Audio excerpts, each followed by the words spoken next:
to call the August 2nd, 2022 Eugene Planning Commission meeting to order.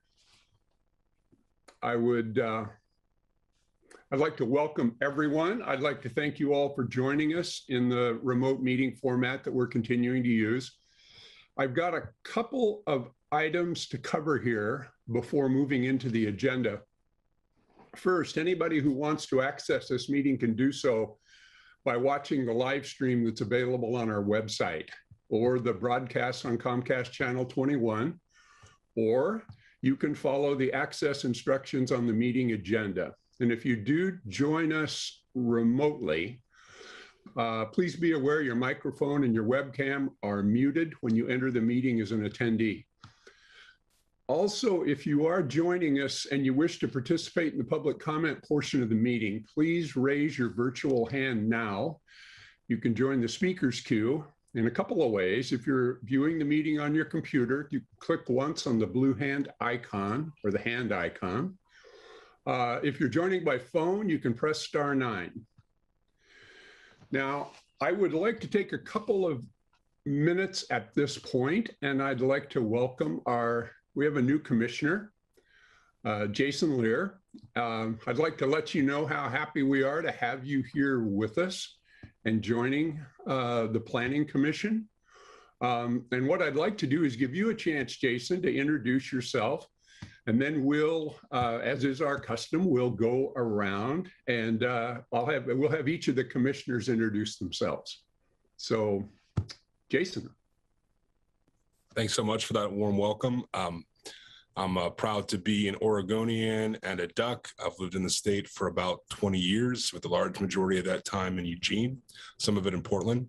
I graduated from the University of Oregon and then from Columbia Law School in New York. And after law school, worked some brief stints at law firms in Tokyo and San Francisco, and then decided to come home to Oregon, where I've worked in a variety of businesses, including cannabis and real estate. Currently serve on the Affordable Housing Trust Fund Advisory Committee as the incoming chairperson.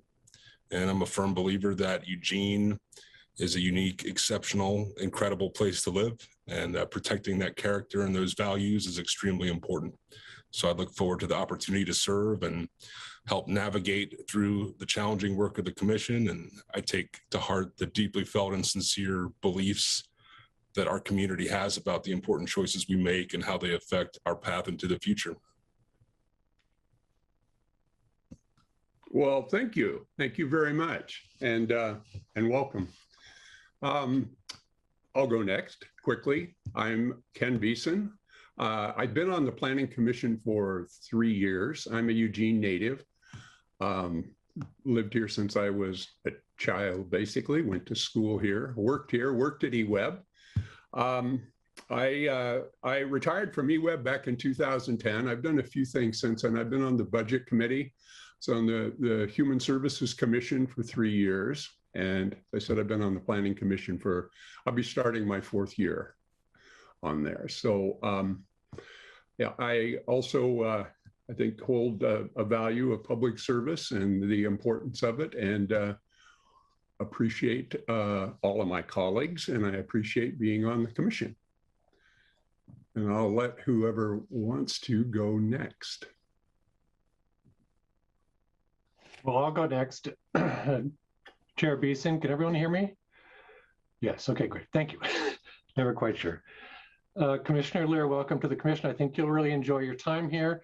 We actually have something in common. I was born, raised, educated in Eugene, moved to the East Coast for a while, and then decided to come back to Oregon, and eventually ended up in a place that I said I would never be again, which is Eugene, Oregon. And I've been here for, I don't care to tell you the number, but it's somewhere around 60 years. I was trained as an architect, practiced as a facilities planner.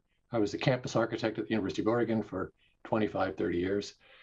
And now I'm joining the Planning Commission. This is my 2nd term, although only my 4th year, I think. I did a 1-year term, and I might be in my 3rd of my 2nd term, something like that. So welcome to the commission. And as I said in the opening, I think you really enjoy working with this group. It's a good group of people. We're doing good work, and we're careful about how we're doing it. Well, I'll go next. Can you all hear me? Hi, I'm Diane Bailing. I've been on the Planning Commission all of 2 months now. So I'm the other newbie in the group. I moved here from California 3 years ago. I have a background in capital planning and facilities management and space planning and design and large area plans. I worked for 15 years at UC Santa Cruz in planning and budget. And I'm excited about the opportunities and the possibilities here.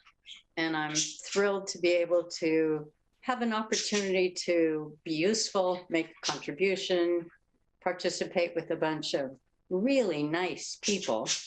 And I'm learning a lot, very steep learning curve in the beginning, as you probably know. Welcome.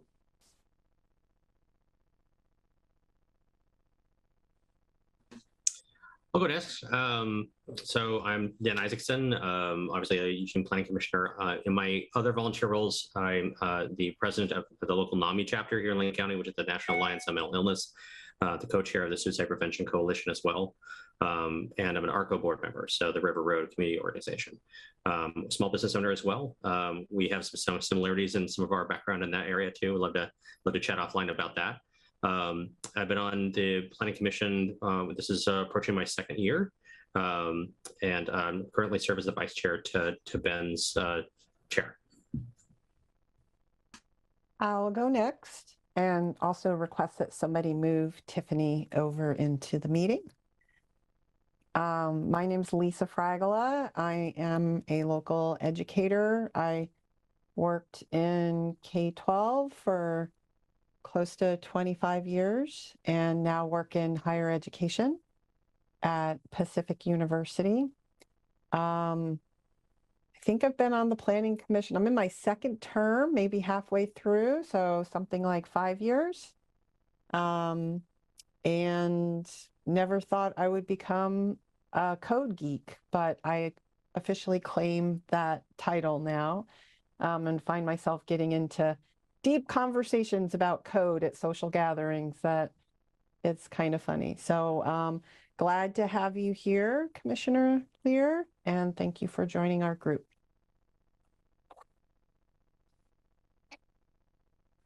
Commissioner Edwards, we are, as you might have noticed, we're introducing ourselves to the new commissioner.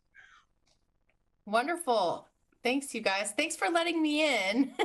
Sorry, I've been waiting in the waiting room. Welcome. Actually, I haven't met either of our new commissioners, so nice to see you both. I'm Tiffany Edwards. I am a government relations professional for Lane Transit District, and so I do government affairs and government relations. I have been on the Planning Commission. Well, they just appointed me to a second 4-year term, so 4 years and like a month, I guess. It's an incredible experience. It's kind of like drinking from a fire hose at first, or actually that actually never really stops, but just a lot of information. But this team that's here is really great at supporting our colleagues and just kind of making sure we ask the right questions and don't feel silly about asking questions. So, but welcome, really, really excited to have you both.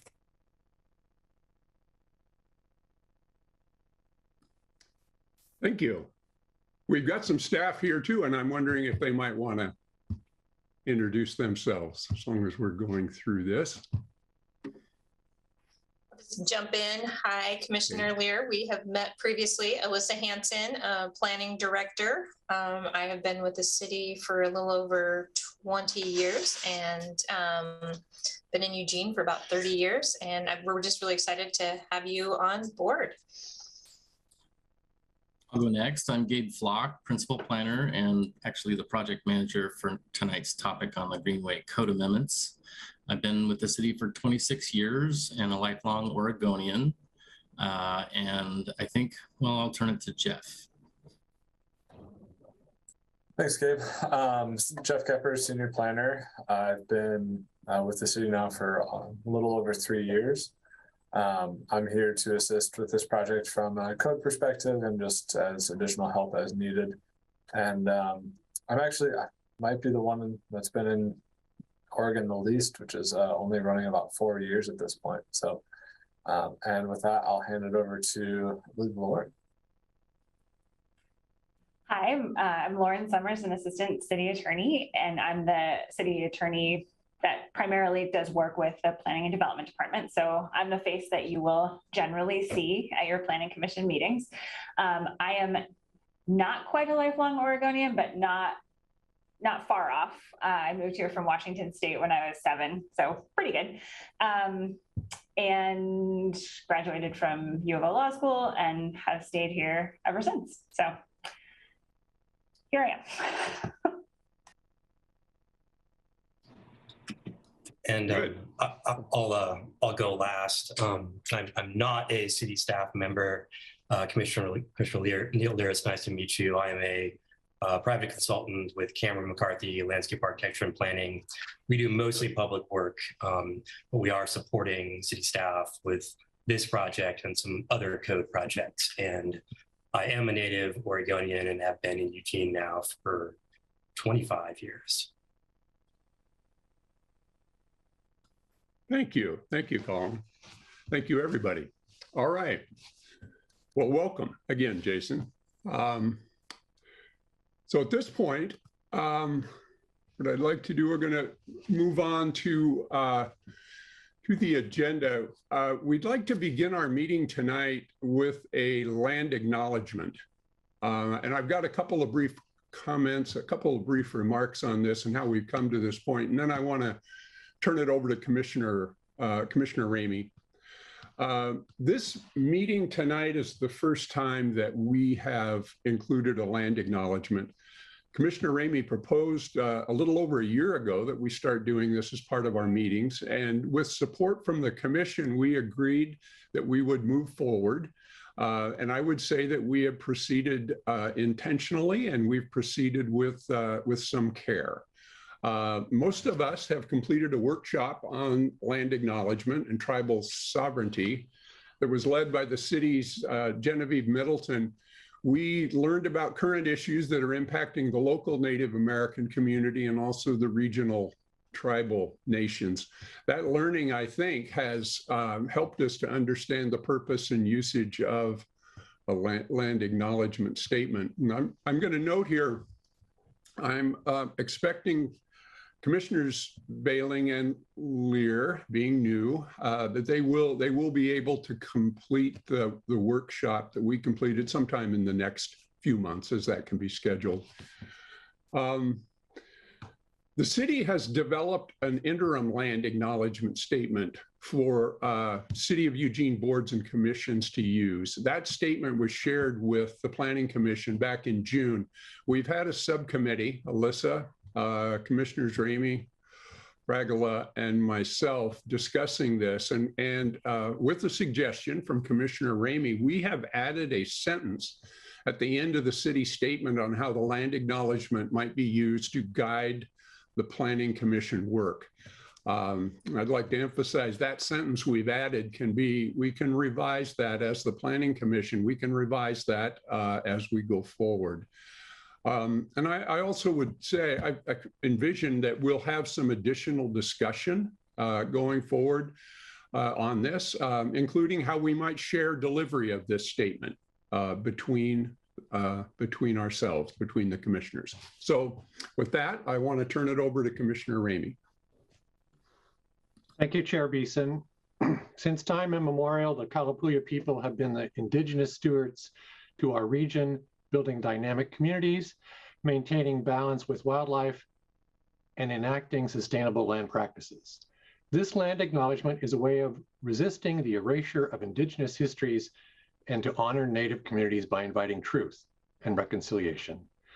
Following treaties between 1851 and 1855, Kalapuya people were dispossessed of their indigenous homeland by the United States government and forcibly removed to the Coast Reservation in Western Oregon.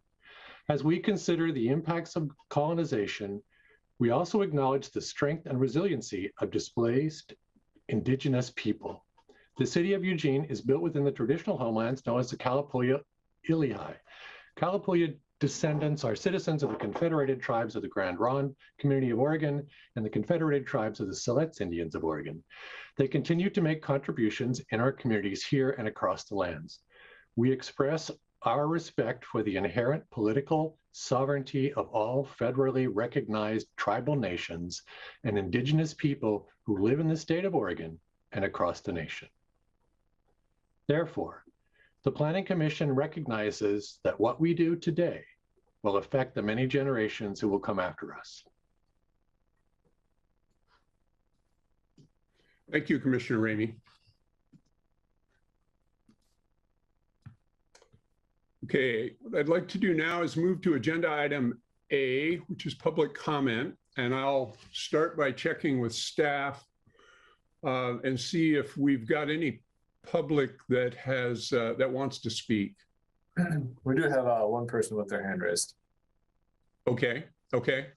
I guess what I'd like to say, and I'll turn it back to Jeff. We allow about 10 minutes at the start of our meeting for this. What I'd like to do, we'll allow 3 minutes for the comment from the speaker. We've got quite a full agenda tonight, and I'll turn it to Jeff. He can announce your name and unmute your microphone. Jeff. Thank you, Commissioner Beeson. So our speakers from the public is Todd Boyle. Todd, I've added you as a panelist. That way you can turn on your video if you so choose, and you should be able to unmute at this point. Yeah, it dropped me out for quite a while there. Well, good evening, beautiful people. It's great to see you all there. And I like the new Kalapuya, affirmation, and recommend everybody have a look at the BLM GLO book, which is the General Land Office book. It has a beautiful little 10-page, history of how land title was created in the Pacific Northwest. And I just found that hugely informative. So anyway, the reason why I came tonight is I'm trying to pursue the possibility that lower income people, for example, the bottom quintile of incomes in Eugene, would be able to own a home someday. And the HB 2001 and your work on middle housing code amendments was exemplary and opens up some great possibilities. So what I'm concerned about is we need to ensure that a liquid market emerges quickly and not in 5 or 10 years from now in the child lots, the what I would like to just call quarter lots, and that these lots will be available so that a homeowner who wants to sell part of their land would know approximately what they could get for it, and that it could be sold efficiently and they can get what it's worth. And on the other side of the transaction, just that low-income people who have the resources, many low-income people actually have the resources. In fact, they pay a lot of rent month after month. I would like a market to emerge where they could go on Craigslist or the multiple listing service, and they could see it's an assortment of child lots that they could buy. Now, for this to happen, it has to be possible for middle housing land divisions to take place prior to construction. And now I went to the staff in the past week inquiring about whether this was possible, and they advised me that the construction has to happen before the middle housing land division can take place. And I think that that's not a correct interpretation of the code that I see, in 9.8191, I think, and the following sections. But they refer to 8194 subparagraph 6, which just simply says that a land division has to result in a production of a middle housing type. So the reason why this is important is we need to see a certain actor emerge in the market, which is a completely new market. And that actor would buy a property and produce all the paperwork and the surveys necessary for permitted construction of middle housing without having to build the housing. Because then at that point, they would be able to sell the properties in fee simple without having to invest very much money. You see what I'm driving at here is that these lots might emerge, at around 50,000, 70,000, something like that. And the individuals who want to construct middle housing would then be able to build, with their own resources. And in many cases, this will be self-built construction, fully code compliant. You know, there's nothing under the radar going on here. I was able to improve 2 buildings here for a total of $15,000, including putting on new roofs and completely replacing the service panels and the wiring in the buildings, installing new walls, and completely gutting two buildings for $15,000 because I did it myself. And this is the scenario, one of the scenarios that will result in cheaper middle housing. So I think I'd like to see staff as well as the commission continue to ask yourself whether you really want to see cheaper middle housing, and also to acknowledge that the developers who buy an R1 lot and then produce housing on spec, fully union wages and everything, and do everything, well, those are never going to be cheap. They're going to be $200,000. And that's not going to help the bottom quintile. So please consider these other alternative avenues to allow low-income and low-resource people to get a hold of a little piece of land and do their and get a little piece of heaven. Thank you. Thank you, Todd. Are there any commissioners that have any comments? Okay. Okay. I'm going to move on now. We're going to move on to agenda item B, the work session for tonight. It's the work session is on the Willamette Greenway Code Amendments, CA 22-1. And at this time, I'm going to turn it over to Jeff Gepper, Senior Planner. Jeff. Excellent. Thank you, Chair Beeson. I'm going to start by sharing my screen. Give me just 1 second to do so. I believe you should all be seeing my presentation and not my notes slide, if that's correct. Perfect. All right. So we are back again this evening. I want to thank everybody for being here. This is re-engaging with the Willamette Greenway Code Amendments. And we're just here for a work session this evening and some project updates. And I'm joined tonight by Gabe Flock, the project manager for this, Colin MacArthur from Karen McCarthy Landscape Architecture and Planning, as well as Lauren Summers, and, Assistant City Attorney, and Alyssa Hanson, our planning director. So for those of, I'm going to go through, I'm going to be pretty brief tonight on the kind of the project background, but just reiterate some of the main points of where we're at in this project, and then jump into some of the information as related to the AIS. So, like I said, start with the background, go through an update, and then talk about the AIS. That's what I just said. So, Goal 15 and the Willamette River Greenway. For anybody that lives in Eugene, they know how important the Willamette River is as a resource to us, as does everybody else, all the other counties and cities that are in Oregon. Goal 15 set up some rules for essentially governing development near the river, basically setting up a compatibility review for anything that's, it really stated that anything within 150 feet of the river needed to go through a compatibility review. Eugene went a little bit beyond that, setting this boundary called the Willamette River Greenway, in which anything in the, and that's the blue area that you're seeing on the map here on the right, anything within this area, if it's going through an intensification of use or development, that requires a Willamette Greenway permit, which essentially our approval criteria were based off of the Goal 15 approval criteria, which are inherently discretionary. They contain words like to the greatest degree possible or to the maximum extent practicable, so these things that do require a level of discretion. And this does not really comply with the requirements from the state under ORS 197.30774, which is the rules for clear and objective housing standards. So basically, needed housing in Oregon is required to have clear and objective, that's black and white standards, and really requires that local governments are adopting and applying these clear and objective standards to any form of housing development, because needed housing is really a big umbrella term that captures all housing. And the standards may not discourage needed housing through any unreasonable cost and delay. Planning Commission did an amazing job with the previous clear and objective project, where we set forth clear and objective tracks for our planning and development, subdivisions, partitions, etc. We really went through a robust process to create those, and just to remind everybody what that was all about. And this is really kind of a continuation of that, because the Willamette Greenways are only remaining, type 3 application that doesn't have the clear and objective standards.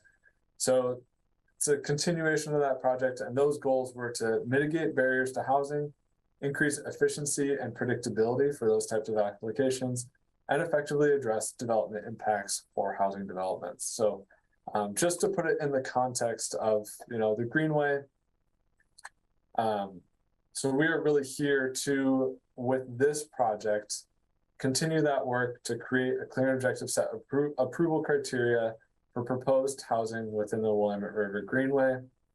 And so far to date, we've really tried to incorporate new standards, like things like setting up the Greenway setback, maximum length of building facades, parking area limitations, landscape standards and buffering, walls and fences, access standards.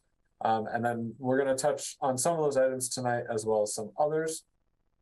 And just as a friendly reminder, this project does not in any way change or alter the Greenway boundary itself. And also as a reminder, the Greenway is not about having no development. It is about having compatible development with the Willamette River. And so I just want to put that as a nice touch point for these code amendments. One thing that's been coming up a lot is how the Willamette River project that we're currently working on with the Greenway, how does that kind of correspond with some of the other projects that are also happening in the area? So we have this nice graphic that was created by Colin and his team that really helps kind of spell out the difference between things like our code topics and whether or not they are citywide, whether or not they're part of the Willamette Greenway project, or whether they're more part of the River Road Santa Clara Special Area Zone, because that is kind of a big crossover of pieces here. So really, if we're looking at these code topics, we've got the river setback. That's a Greenway thing only.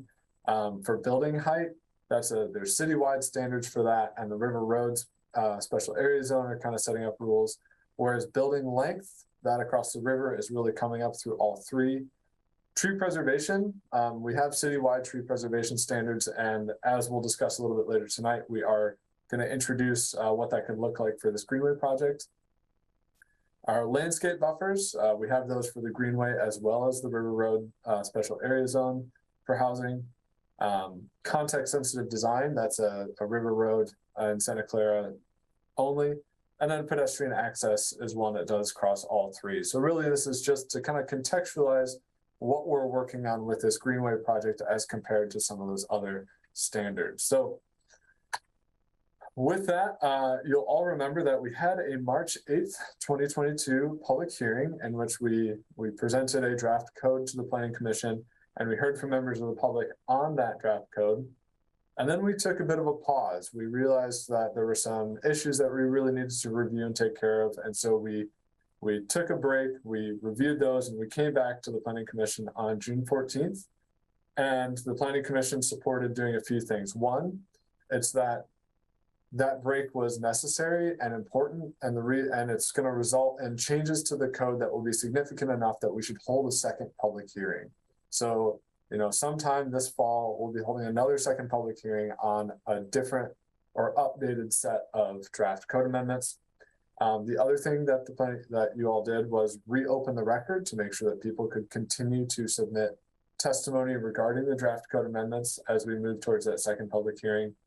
And the other thing that was supported was to maintain that the type 3 process is required for all Greenway applications. So that's having a public hearing for all applications for Willamette Greenway permits. And then tonight we'll be touching base on 5 key topics where we'll be looking for a little bit of direction and confirmation from the Planning Commission to give us enough information to go finalize this second set of draft code for the public hearing. And per conversations with Chair Beeson and Vice Chair Isaacson earlier this week, I think what we're going to be doing this evening is we're going to talk about one piece and then open it up for questions on that topic. And then we'll move on to the next topic and so on until we're done with each of these 5 subjects. So with that, I'm going to dive right into our first of, and just for everybody's benefit, if you're attending tonight or watching this, the agenda item summary also has really good information and details on each one of these items tonight. So if you're looking for a little bit more detail beyond what I'm going to present on, that information is there. So the first one is the relationship between our WR overlay standards and the Greenway. So, and forgive me, I refer to it as the Greenway commonly. Sometimes it's truly the Willamette River Greenway or the Willamette Greenway or the Greenway. It's all the same thing. Hey, Jeff. Yeah. Yeah, I see Commissioner Bailing's hands up, and what I'd like to do at this time maybe is just have you and Gabe manage as we go through this. Why don't you guys just manage the queue? I think that'll be more efficient. And you can just call on people as they have their hands up as you're going through the discussion. Excellent, thank you. I will pull up my panelist list here so I can see that more readily. And I apologize for missing your hand, Commissioner Bailing. Please go ahead. Thank you. I just have one generalized question before you get into those 5 specific topics.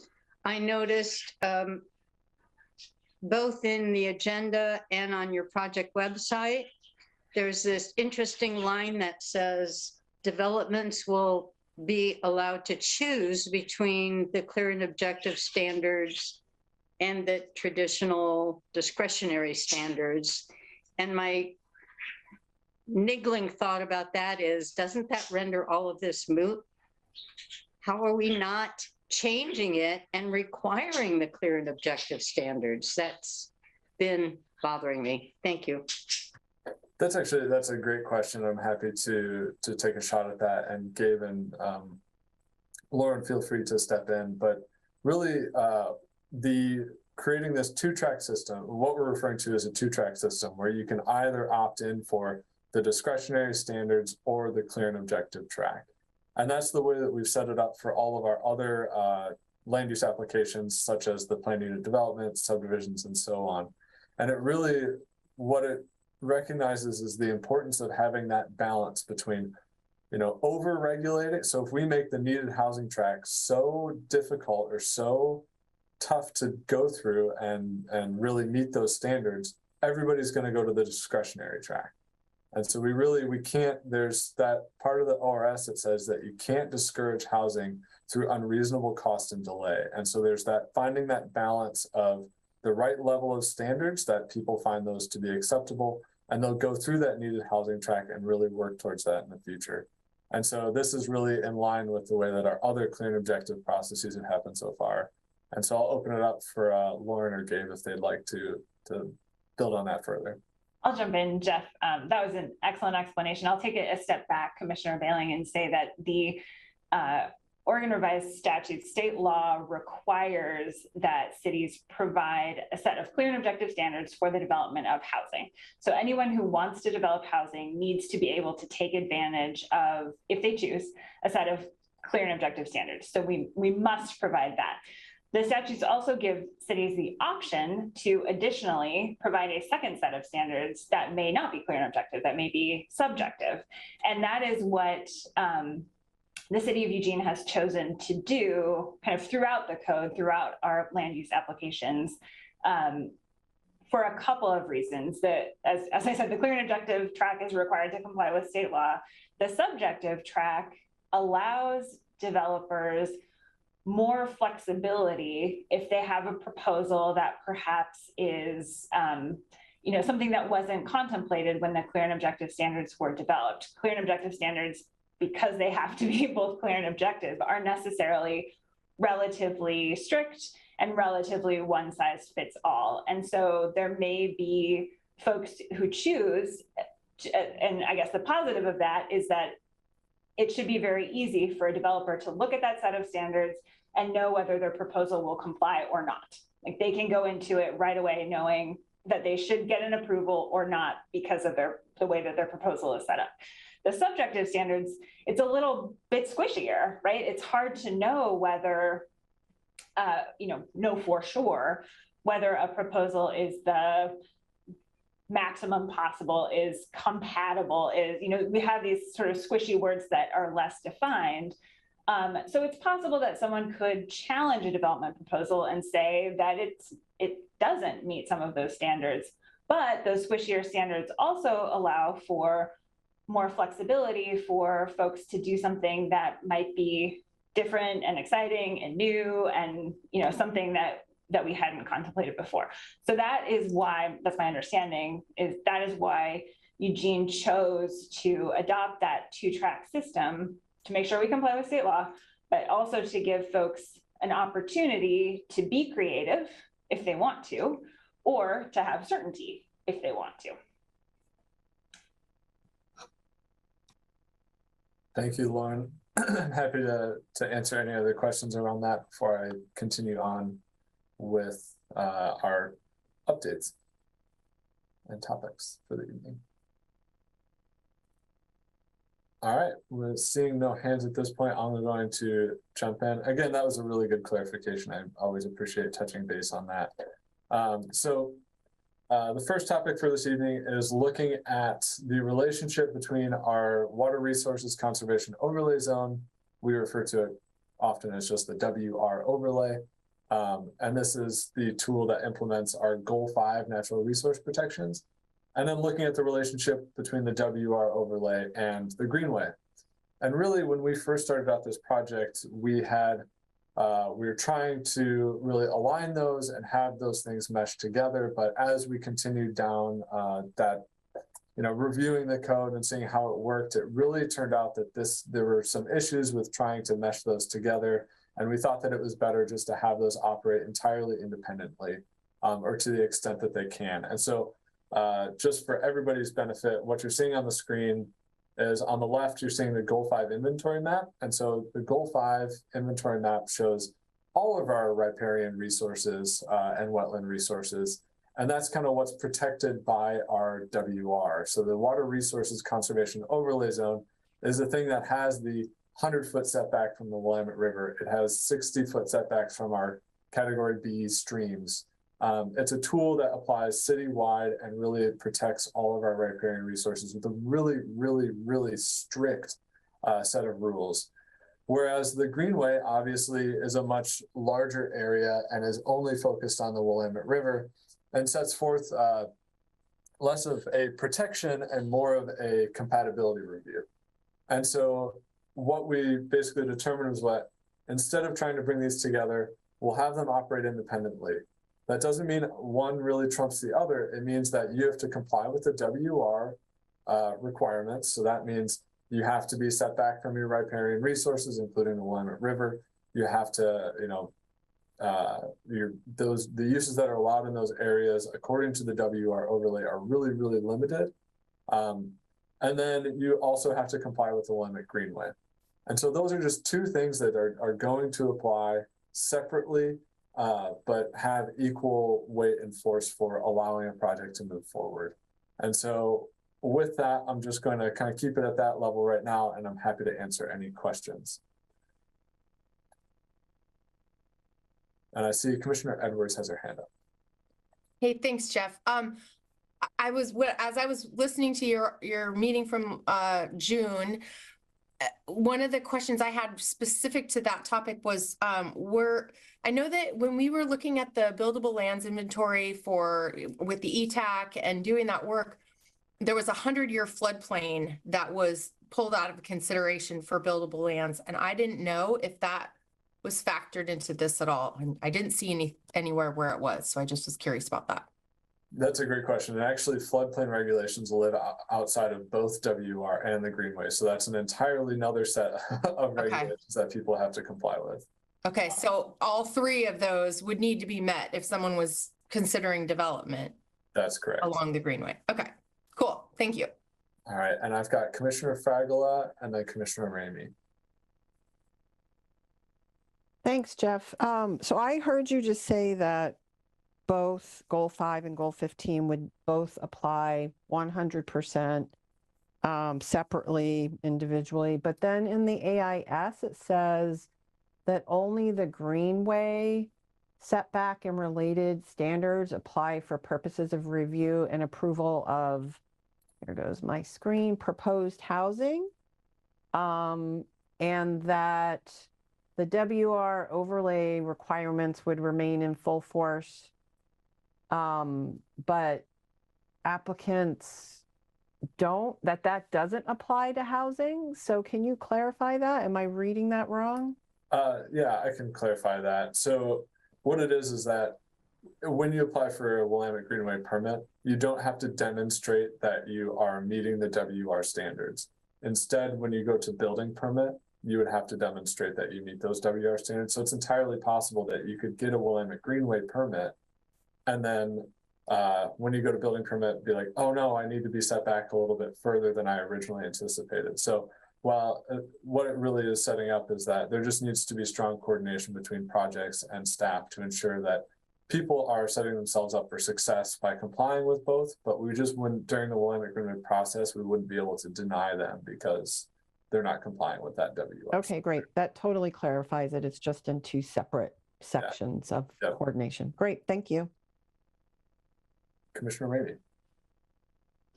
Thank you, Jeff. So my question is about the history of the 100-foot setback. Excuse me. And if there's any science behind that, or where did that come from, or is that what the state recommends? I'm pretty sure we're going to get in the position not too long in this fall where we're asked to consider some distance that is different than a 100. And unless we're given evidence or documentation of why we should change that number, I don't know how we're going to make that decision.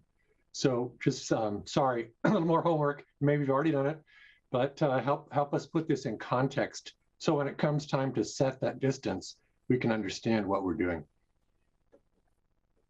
Gabe, would you like to go through a little bit of the history of kind of our Goal 5 rules and that process back from 2005? Yeah, happy to do that. So the Willamette River in the context of Goal 5 is actually our most protected resource with the 100-foot setback through the water resource overlay. Honestly, it's a policy choice that was made as part of the demonstration of compliance with Goal 5. And so as part of that record of materials dating back to 2005, there was extensive study of individual sites and goes into it goes into depth with regard to various resources in addition to the Willamette River. But the utmost protection and policy choice in the context of Bill 5 was to set it at 100 feet. And we did provide some additional context in a memo comparing other jurisdictions' setbacks. With regard to Goal 15, we did not do that with respect to Goal 5. But I can tell you that the record shows all of the kind of the basis of justification for that. We have provided some of that material in the record for you as part of the analysis that went into that decision. We can resurface that as well, just for your benefit to understand that context, how we landed there. And again, that's I think a significant touch point again with regard to our recommended setback at 100 feet for the Greenway. We'll talk a little bit more about that as we get into some of the alternatives in the next topic. So, and Lauren, I don't know if you have anything to add, but at this point, I think, does that help, Commissioner Rainey? Thank you. All right. So I'm not seeing any, and Commissioner Lear. Yeah, I'm still getting up to speed with this, but I'm curious how many permit applications have been submitted since the last substantive amendments about 20 years ago for projects in this area that are affected by it, and how many have been approved?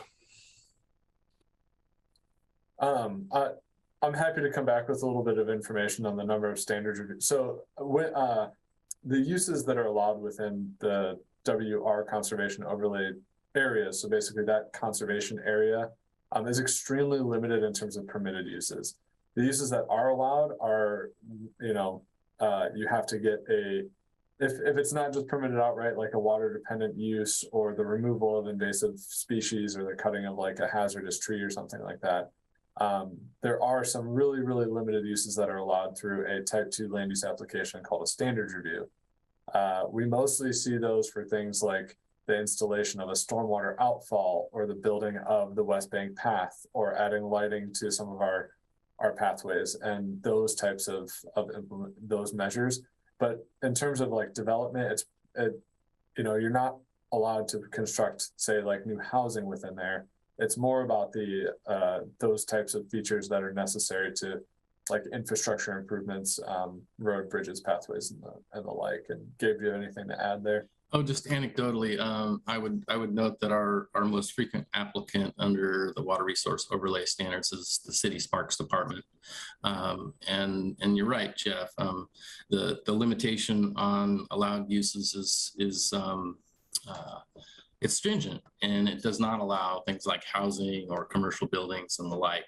It does allow public improvements, so things like a planned public facility, including perhaps, just as an example, a replacement bridge over the Willamette or something more significant like that is also allowed, but subject to obviously Greenway permit review and standards review. So I hope that context helps. Okay. All right, and with that, I'm seeing no other hands at this time. I'm going to share again. At this point, I'm going to actually hand it off to Colin from Ken McCarthy to talk about the Greenway setback alternatives. And yeah, thanks, Jeff. Can you actually go back to the last slide? I want to start with a little discussion of the boundary compatibility review boundary, and the setback.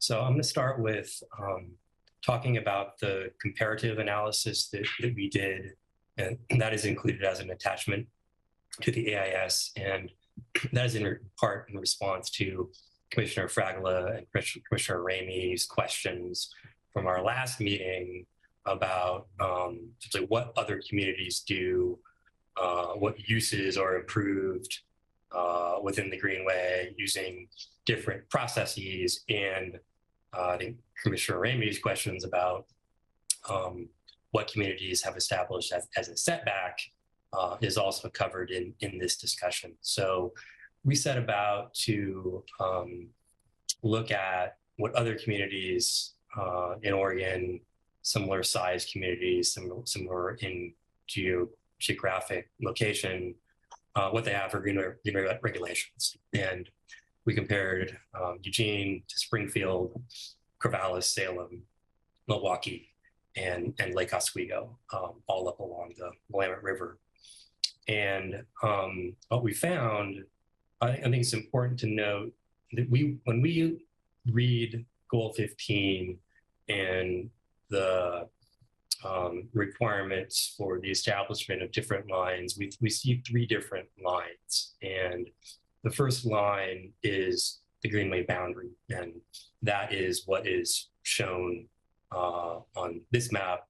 This is Eugene's boundary. It extends far beyond 150 feet, but it was originally drafted in part to enable coordinated management and acquisition of lands along the Greenway for public purposes. And we think that Eugene, back to some of the findings from the design plan, we think Eugene has been largely successful at that, in that 88% of lands within the Greenway boundary are committed lands or are in public ownership. So what we find is Eugene has a Greenway boundary that extends far beyond maybe what the minimum requirement is by Goal 5. And what we see is the minimum requirement is 150 feet from the ordinary high water line along both sides of the river. And that's not the setback, that is the compatibility review boundary. So Goal 15 is asking or requiring that you review development within that boundary against the criteria that are set out in the goal. And then the third piece is this much narrower component that is the setback. And the purpose of the setback is to prevent, keep structures away from the river, prevent structures from encroaching upon the natural, scenic, historic, recreation qualities of the river. So what we find is that setback, in many cases, is often much narrower than 100 feet or even less than that. And I'll talk about those comparatives as I go further along. So back to this concept of a boundary, what we found is that Corvallis, Milwaukee, Eugene all have a Greenway boundary that is the same as the compatibility review boundary. It includes public lands, it's wider. That's what they use for their compatibility review. Springfield and Lake Oswego, on the other hand, only go out to 150 feet for their compatibility review boundary. So that is their de facto Greenway boundary. They don't extend further than that. And then interestingly, Salem has both. Salem has a Greenway boundary and a compatibility review boundary and setbacks. And interestingly, they review development within the compatibility review boundary using a type 3 process, and development outside the compatibility review boundary using a type 2 process. So it's a less intensive process outside. So yeah, that's a little bit different process. But again, Eugene it's more similar to, I think, Corvallis and Milwaukee. Another piece we looked at was approval criteria, and we found that all communities have very similar approval criteria that it's drawn from Section 3C3 of Goal 15, and that's what we're talking about as subjective, discretionary. And the impetus of this project is trying to create this clear objective path. We did find some communities that had development standards in addition to approval criteria, but like Corvallis has development standards that apply in addition, which we are also trying to apply through this process. But in our review, we did not find those development standards to be clear and objective. We can't find really any community that has put in place a process that is strictly clear and objective standards for the review of housing in the Greenway. So the Eugene is at the forefront, and then I'll quickly touch upon setbacks. Springfield requires a setback based on site-specific examples, so it could be as narrow as 10 feet or maybe up to 50 feet. Corvallis has a setback that's established by districts, that it's as narrow as a landscape strip, or it can be 20 feet, 50 feet, or up to 100 feet, depending on which area of the city you're in. Salem typically requires 50 to 75 feet for a setback. And then Milwaukee requires a vegetated buffer of 25 feet. And Lake Oswego requires that no structures be closer than 25 feet. So again, we're finding examples of setbacks that are as short as 0 and up to 100 feet at the maximum. In terms of review procedures, all communities review development we found inside the Greenway boundary using a type 3 process. The exception of Salem, which uses type 2 outside the compatibility review boundary, or Springfield, which uses a different type 1 process just for the establishment of a setback. So working backwards, at our meeting last time, Commission asked us to look at examples of setbacks, or looked at scenarios where setbacks at 150 feet and 200 feet and how they would apply.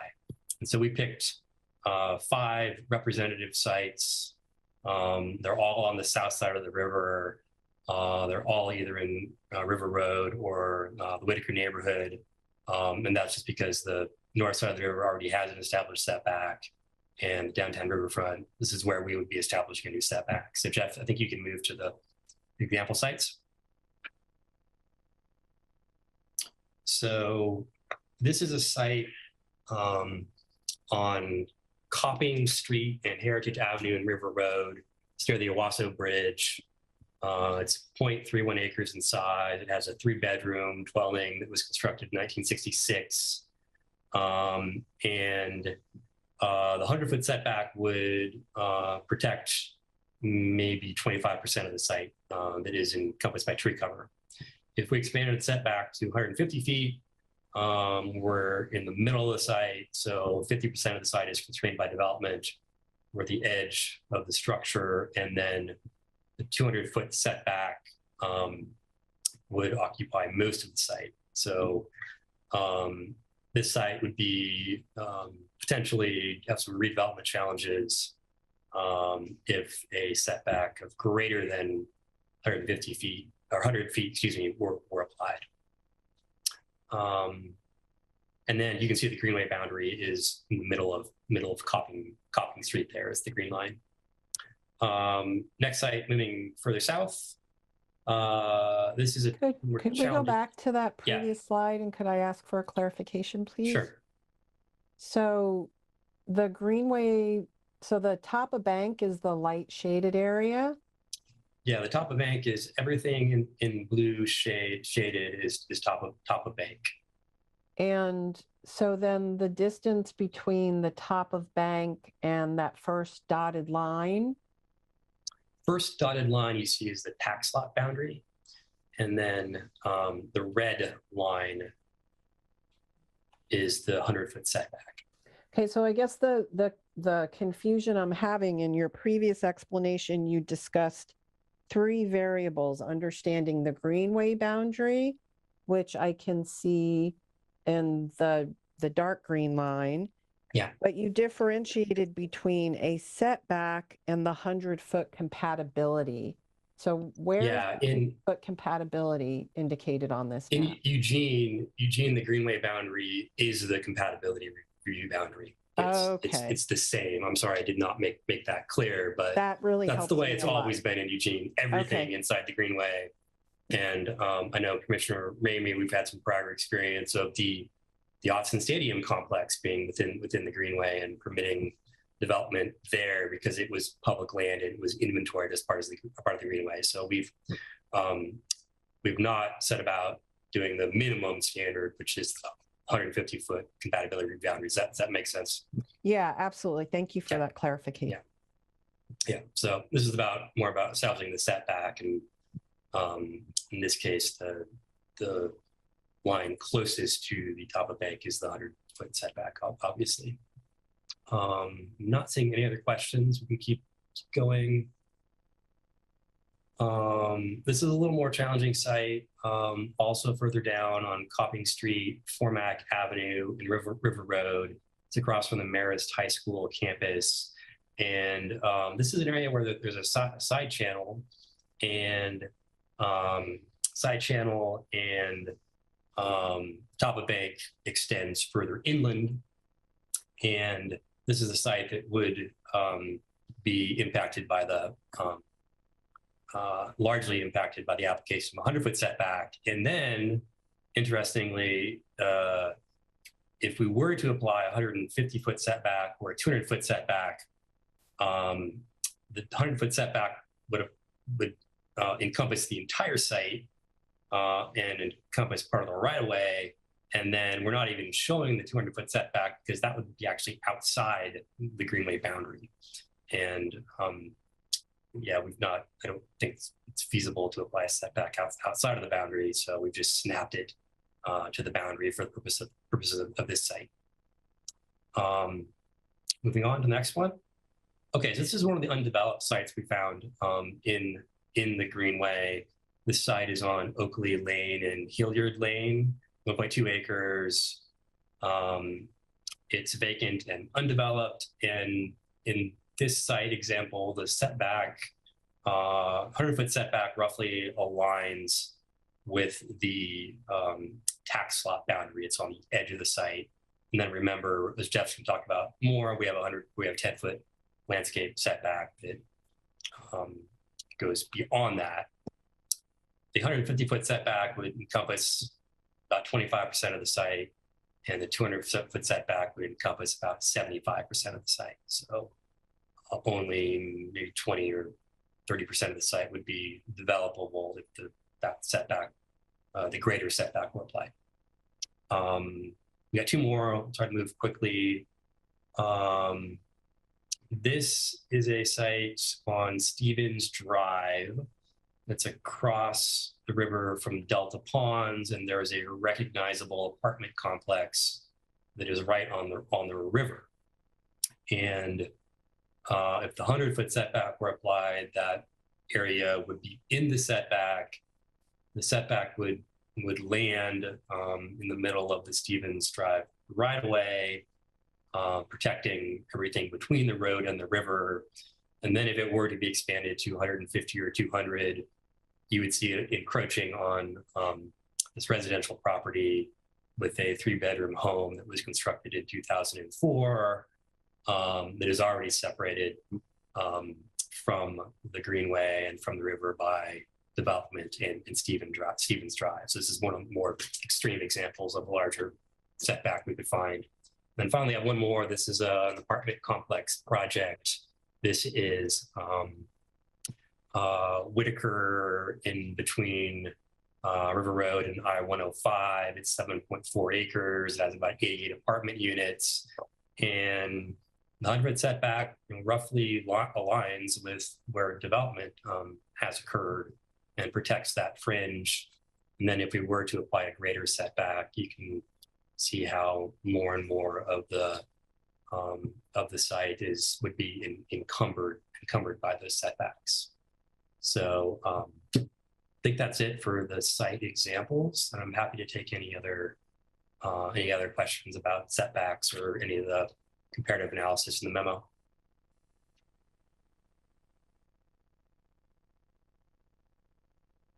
All right, and so I'm seeing some hands come up. So I've got Commissioner Fragala, Commissioner Lear, and then Commissioner Ramey, and then Commissioner Edwards.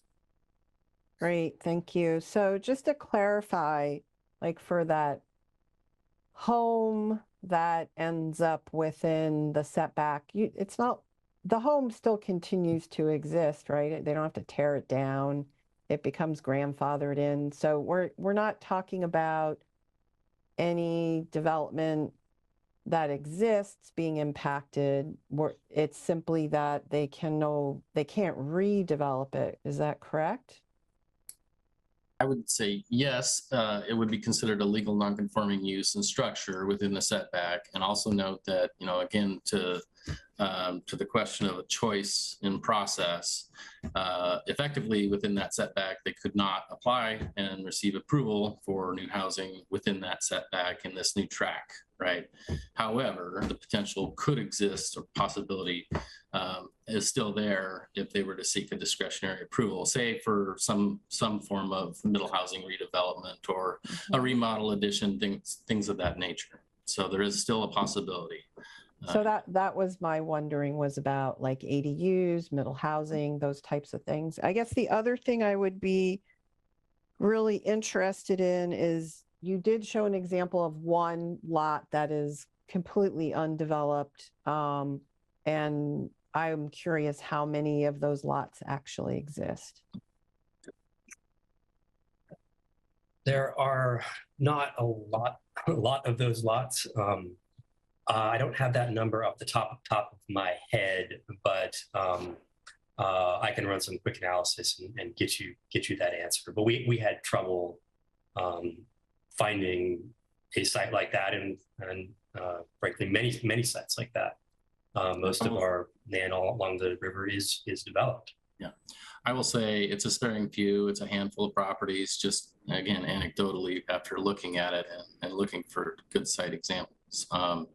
And so it also relates back to the question and some of the information we provided previously about roughly 88% of lands within the Greenway being committed, protected, public, et cetera. So we're talking about, on balance, like 12%, and only a portion of that it would appear to be, vacant and fully developable like this one. So it's a small amount. Great, thank you. All right, we have Commissioner Lear. Yeah, so are you able to quantify what the different setback possibilities that you analyzed? How many residences would be kind of swept up into each one of those greater setbacks? So how many in 100, how many 150, how many in 200 feet? Yeah, actually, I do have that set of numbers, and I have that set of numbers for properties that are zoned residential, which has been our focus development for housing. So there are 343 lots within the Greenway Boundary that are zoned residential, and the application of a 100-foot setback would impact 67 lots, and the application of a 200-foot setback would impact 91 lots. But that's just the number of lots. That's not the total land area. As the setback gets further out, we're impacting much more land. Commissioner Ramey. Thank you. Just want to follow up a little bit about scenarios that would allow development on an existing developed site. I realize I'm digging way into the minutia here. Sorry about that. But if in a water resource overlay setback, you can build on a part of the site that's been disturbed, or you used to be able to. I don't know if that's true anymore. And even if your structure was to burn down, you could rebuild it on that footprint. So are you proposing that this setback would have a different set of criteria than the water resource setback? Commissioner Ramey, it would, in part because of the different statewide planning goals that these two sets of regulations are intended to implement. The Greenway requires a compatibility review and approval for changes of use, intensifications of use, and development within the Greenway boundary. And so if you are not doing any of those things, then you don't need a new Greenway permit, and you don't have to choose either of these tracks, and none of these regulations will apply to you unless and until you as a property owner want to change the use of your property, intensify the use of your property, or create some new development on your property, right? At that point, then you would, as Gabe said, you would have, under this proposal, you would have the choice between the clear and objective track, which includes that setback at whatever the Planning Commission sets it, within which you basically wouldn't be able to build structures unless they're related to water related or water dependent uses, because the goal allows that specifically. But otherwise, outside of the setback, redevelopment is totally possible under the clear and objective criteria, or you could choose to apply for a Greenway permit under the current subject criteria. And either way, you will still have to comply with the WR overlay to the extent that that also lands on your property. So I'm just confused about the WR overlay criteria. Again, it was my understanding that you could build, if you had a parking lot in the WR, you could build on that because the land has already been disturbed. But is that not true? It is true. And those standards will remain in effect. And so back to the conversation earlier about separating rather than integrating the two standards, I think keep honing in on that as a distinction. And if by virtue of separating these out rather than integrating them, you would have a hard and fast Greenway setback at 100 feet for this track for proposed housing seeking approval under this track, right? And so irrespective of whether they could, if they have a prior developed area within that or not, this setback would apply regardless for the Greenway permit for that proposed housing. So it may be a situation in which they choose to go the discretionary route in order to take advantage of that footprint of prior developed area, if that helps. Does that make sense? Yeah, again, apologies for boring into that, and I won't take up any more of your time, but that doesn't really track. If you have logic in one situation, why wouldn't you put the same, if we allow development in a WR setback, why wouldn't we? But I'll let it go because, as you said, there's a discretionary track, so you could do that. Thank you. Commissioner Edwards, and then we have Commissioner Lear and Commissioner Isaacson. Thank you. One of my questions was answered. So thank you, Lauren. My question was, for those 67 or 91 lots that would be impacted based on where the setback was set for the clear and objective tract. I wondered if their option then would be the discretionary tract. So it sounds like that would be the case. So my question now is, under the discretionary tract, what is the minimum that they can, I mean, because it's discretionary. So what kind of considerations are factored into that, and what, how close could someone technically build based on certain criteria or whatever else? I'm just kind of curious about, does that make sense? Yeah, absolutely. I'll take a swing at it and then turn it over to Jeff and Gabe, who probably have more technical knowledge than I do. But there are situations where, as Colin mentioned, our Greenway boundary is quite wide, and so there will be properties that are within the Willamette Greenway that need a Greenway permit to redevelop, but are quite far from the river. And so in that case, perhaps, if they were to choose the discretionary track, then they wouldn't really need to worry about a setback at all, or it would be easy to set a setback because they're so far away from the river. If they're right on the river, and the WR overlay applies, I think, as Jeff said, there's much value in a developer talking with city staff to understand kind of all of the overlapping regulations that might apply. And so perhaps they would propose a setback that aligns well with the WR, because they wouldn't be developing within that area anyway. Or alternatively, as Commissioner Ramey brought up, if there is a portion of the property that is within the WR, but under the WR regulations could be developed, perhaps they would choose a discretionary track and propose a setback that would allow development within that area. So okay, that makes sense. That's really helpful. Thank you. Jeff and Gabe, did I get that right? Yep, absolutely. And I'll just say that, I'm going to read the discretionary approval criteria just to demonstrate kind of the flexibility or just ambiguity that does exist in these standards. And it says, to the greatest possible degree, the intensification, change of use, or development will provide the maximum possible landscaped area, open space, or vegetation between the activity and the river. So it is a site-by-site, case-dependent situation in which the greatest degree possible and the maximum possible are both discretionary aspects, which is why for many cases it's really important for people to have this option of just saying, this is the line, I know where it is, and I can build there, as opposed to having people say, well, I think it's over there, and you think it's over here. Yeah. So that is helpful. Thank you all.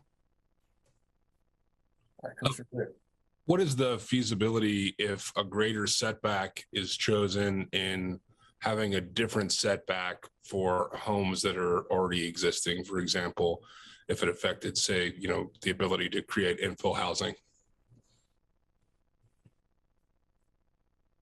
Commissioner Lear, are you asking whether the city could implement different setbacks depending on whether it's an undeveloped lot or exactly development?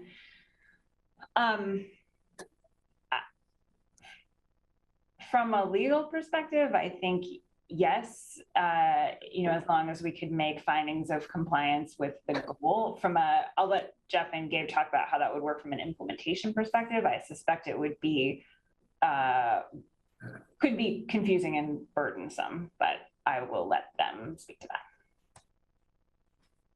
So one of the main concerns in going back to kind of reframing the discussion around the focus on this particular track application type for proposed housing and the clear and objective nature of the maps, which are really the fundamental tool as part of this. And so it's something that we have not done with such clarity and the kind of technology we have with the mapping we do. And for purposes of being simple and clear and applicable across the board, we proposed it at 100 feet and did not create those exceptions.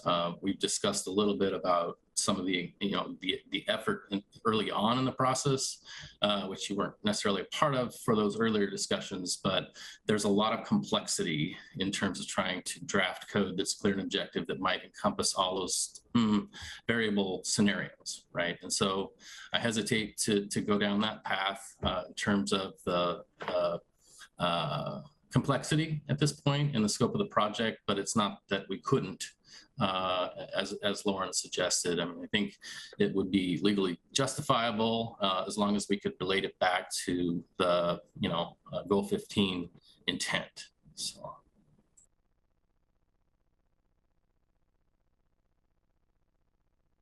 All right, and Commissioner Isaacson. Thank you. So going back to the vacant land, just because it's an example we can kind of all visually see at the same time, is there a way we can pull it up while I talk, or we'll reference it on their notes, I guess.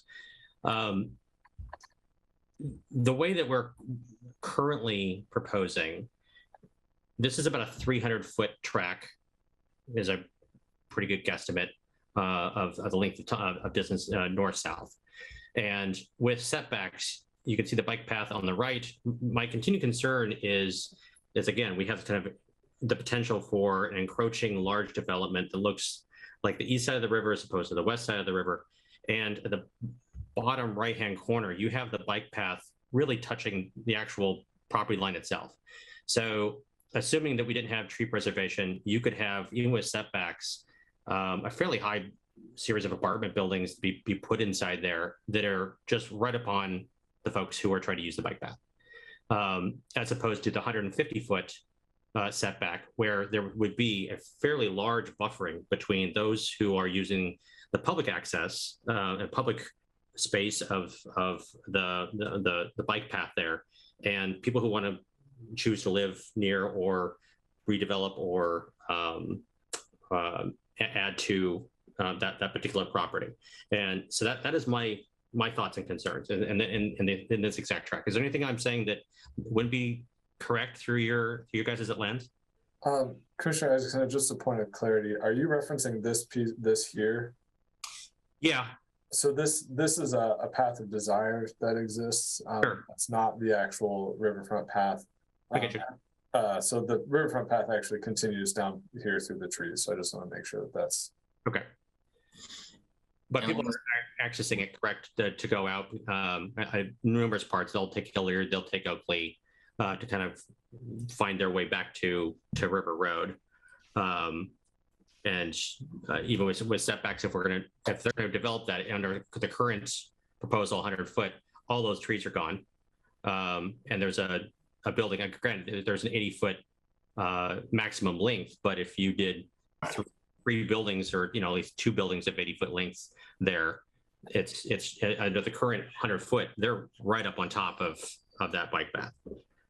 So Commissioner Isaacson, if I may, I want to do a time check and make sure we're able to move through all the other topics, but just briefly I'll touch on, and we'll discuss this further in the meeting, but a combination of factors might help alleviate that with the concepts in regards to tree preservation that we're going to present here in a bit, as well as the 10-foot wide native landscape buffer. Again, some additional protections that help with that interface where it's maybe closest to the bike path. So I'll leave it at that for now. So to just kind of summarize, you can get to the 100-foot path if we're implementing the other aspects, so that the two can kind of correspond to preserving the nature of the bike path without having to go to the 150-foot. If we focus on tree preservation and natural wildlife or vegetation, correct? Yes. Yeah. Thank you. So, Commissioner Fragala, and would you like me to leave the screen share up if that's helpful? I don't need it for my question, but thank you for offering that. I thought I heard earlier that for the Goal 5 WR overlay that it was very restricted allowable development. But then I thought I heard a different explanation that there is a discretionary track for that Goal 5 overlay. It sounds like up to 100, okay, good, I'm seeing head shaking. So it sounds like up to 100 feet, it's a pretty limited That's right. amount of development that it's allowed. Correct, Okay, correct. great. That I just wanted to make sure I was understanding it correctly. And then you just answered my other question. Thank you. And Commissioner Beeson. So I also kind of wanted to do a quick time check. I'm a very quick one. I think, you know, the purpose of tonight, we've been at this for a couple of months. The purpose of tonight is to, given the AIS we had and the 5 kind of key topic areas that were identified, is to do our best to give the staff feedback from the perspective of the commission that would allow them to go ahead and redraft the code amendments to a point that we can put them out and have another public hearing. And what I want to caution us on is, I don't want to stifle discussion at all, but we were hoping to be able to do that without having an additional planning commission meeting. And we've still got a couple of items to go. So I don't think we're really not trying to settle everything tonight, maybe give a sense of the commission. Once we have the public hearing and all the public input, we will have probably multiple meetings of deliberations. So I would just throw that out. Thanks. Thank you for that, Commissioner Beeson. And I think I would just jump in and say, in the interest of moving along, I think staff's recommendation, for all the reasons that we've talked about, continues to be the 100-foot setback. And unless we hear sort of vocal opposition to that from Planning Commission tonight, our plan is to bring back an ordinance for public hearing that incorporates the 100-foot setback, with the understanding that the public will have a lot more chance to comment on it, and Planning Commission will have a lot more chance to adjust those numbers if, based on public testimony or your own feelings, you determine that another number is more appropriate. So yeah, so I guess I would say, unless we hear or see hands go up saying absolutely not, 100 feet is not something that we can, you know, even bring back for public hearing, that's our plan currently.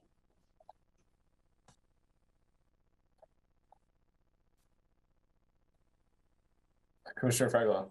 Yeah, I'd just like to say, I don't feel like we've been at this a couple of months, because we had a public hearing that then we had to put a hold on it. And then it kind of felt like a reset, which was just one meeting ago. And then we also have 2 new commissioners. So I would encourage us not to exclude the necessity of an additional meeting to process this before a public hearing, simply because I feel like going into the public hearing, we do want to present our best effort to the public, not saying that the staff isn't doing that. And for myself personally, I am still trying to suss out how I feel about the setback. And it was really helpful for me to hear Commissioner Isaacson's question and Gabe's response, that with some of these other applications of setbacks and trees, that through a combined effort, we might get closer to what in practice is a 150-foot setback in terms of how it buffers the river. So I just would like to say for the record that I'm still very unclear about what my preference is for the setback at this time. Which is why I'm really appreciating the time to explore this. Thanks, Commissioner Fragala. And I think that is a perfect segue into our next topic, which is actually tree preservation. So, which really feeds into this concept of buffering the river. So at our last meeting, there was support expressed for bringing tree preservation into our Willamette Greenway standards. And we've been mulling over exactly the right way to do that. And as you saw in the AIS, we came up with a conceptual nature that really built upon the framework that the Planning Commission developed during the clear and objective process for specifically looking at how it was done for our ridgeline and our elevation-based properties. So really looking at trying to make a tree preservation standards that are river centric. So, you know, we want, the whole intent of goal 15 is to create that natural landscape along the river and have it be that way. And in some instances, as we mentioned earlier, like the Greenway in certain cases is more than 1,800 feet away from the river. And, you know, so to have that tree preservation be exactly the same, regardless of its location or proximity to the river, seemed somewhat arbitrary. And so we came up with this concept to utilize this river-centric model and establish essentially a distance from the river with rates of tree preservation and tree mitigation. So I'm going to talk about that a little bit more based on how we set it up in the clear, or how you all really set it up during the clear and objective methodology. And so this is an example. So basically, it set a ratio of preservation. So that's the first number that you see on the left side of the hash mark there. And so that really says, on the site, you have to preserve at least 50% of trees. So looking at areas above 900 feet. So this is like our true, like our ridgeline areas. You have to preserve at least 50% of your trees, and you're not allowed to mitigate. You have 0% option to mitigate any of those trees you have to preserve. And so really that's saying that above 900 feet, there's a high intensity of degree of tree preservation. And then as you get lower and down into our more developable lands, those ratios change. So now you've got a 50% preservation rate, and of those trees you're preserving, you can only mitigate 50% of them by replanting new trees. So, you know, it's getting a little more permissive, a little more flexible on how many trees you can remove. And then that gets even more flexible as you get lower, with having only 40% of trees being required and 100% mitigation possible. So you can essentially replant those trees. And so using this, really, it's quite a complex model within the clear and objective code that you all worked through, came up with a conceptual layout for how this could work with the Greenway. So here, I'm just going to go through kind of what you're looking at first. So if we've got the Willamette River here on the right, that's the blue squiggly lines. And then you've got your top of bank measurement. And then 100 feet in from that, you've got your Greenway setback. And then you've got a 200-foot mark, 300-foot mark, 400-foot mark, 500-foot mark. And so this is conceptual in nature. So everything I'm about to talk about, these are more placeholders. And what we're really looking for is there support for this river-centric model so that we can go draft this code? Or do you want to apply tree preservation standards more generally? So really think about it in that way. So as we discussed earlier, those areas that are just through the water resources overlay protections, if you're within the conservation area, so that's top of bank plus 100 feet, you effectively have 100% preservation rate. You're really not allowed to take trees out of there unless they're hazardous or invasive or something of that nature. Then you can start to look at that. But otherwise, it's pretty much you're not allowed to touch trees within the first 100 feet from the top of bank and out to where the Greenway setback line would be. And then what we would propose is similar to the looking at comparative, like almost treating it like a ridge line. That first 100 feet from the Greenway setback, you would have a high degree of tree preservation because you're still within 200 feet of the river. And then as you expand out to 300 feet, it gets more flexible. And as you expand further out to 500 feet, it gets even more flexible, equating to kind of those the lower hills in the South Hills area. And then for the rest of those areas in the Greenway, our standard tree preservation, I don't want to negate the fact that we have tree preservation rules that do apply. And so for those other areas in our Greenway that are more than 500 feet from the river, you just have to comply with our standard tree preservation requirements. And so I hope that all makes sense in terms of a river-centric model and looking at tree preservation compared with the clear and objective methodology that you put forward last year. So I will stop there and open it up for questions and suggestions. Commissioner Edwards. I will just chime in and say that I think that is a really smart approach. I mean, as we look at the ridgeline as an asset, the view is an asset. And the only thing I would want to know is if there's any kind of environmental impacts that we aren't factoring that have something to do with the distance from a body of water that, mitigate our need to, look at different distances. But I really do like that approach. If we weren't already doing it elsewhere, I would think that maybe we could simplify it, but I feel like it seems pretty reasonable. So that's my 2 cents. Commissioner Ramey. Yeah, I think too, it's a good place to go. It's something we already worked on. It makes sense. The logic we used to come up with, I knew new commissioners take a while to catch up with that, what the different percentage things mean, but I think it's a pretty good approach. And the only thing I'm a little nervous about is equating the river to the South Hills, the idea that we're seeing a tree line. Are these really the same thing? I'm just running hard trying to catch up with that.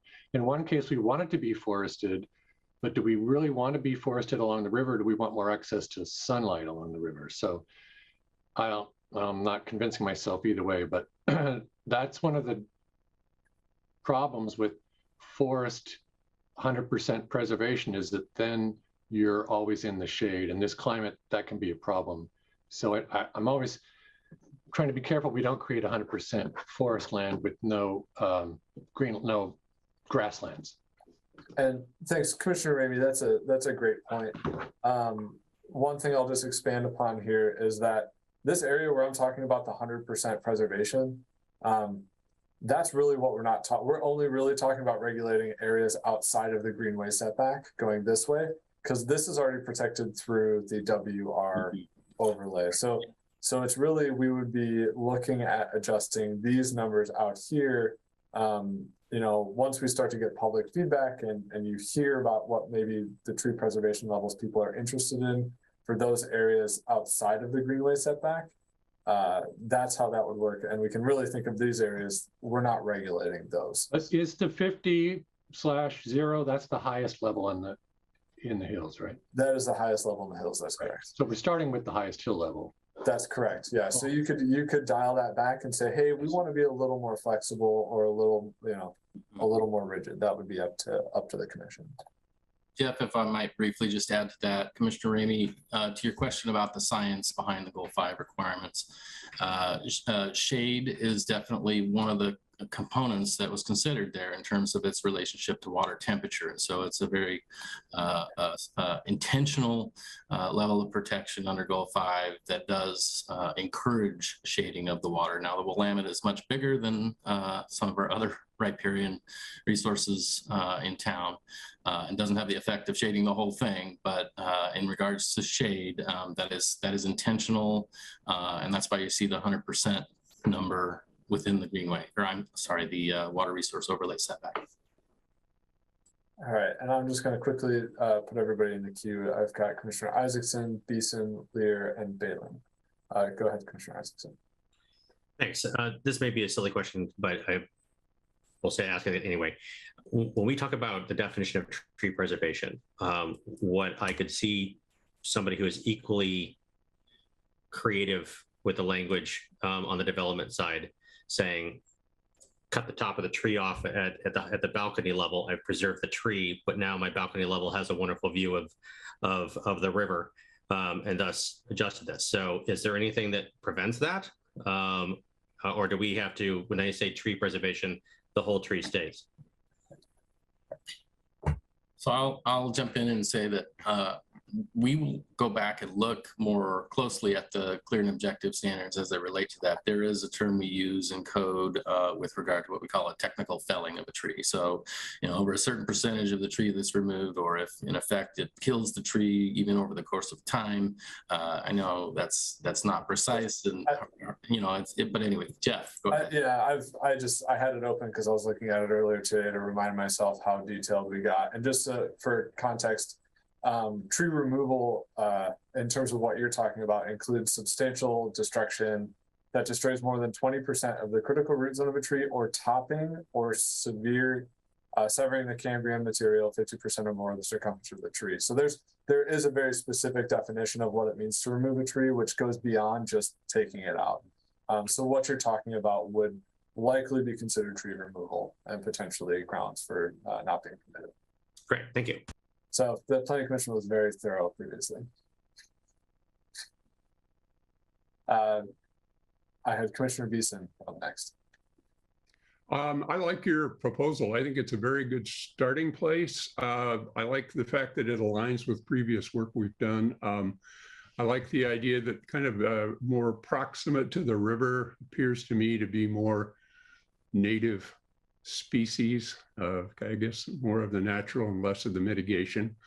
And I think it's a good thing to put, as we put it out to the public and begin to get that comment, will give us a chance to get some feedback from the community. Commissioner Lear. Yeah, is there any like scientific or ecological basis for those ratios as you move back beyond the Greenway? Or is this just sort of a way of conceptualizing it for now?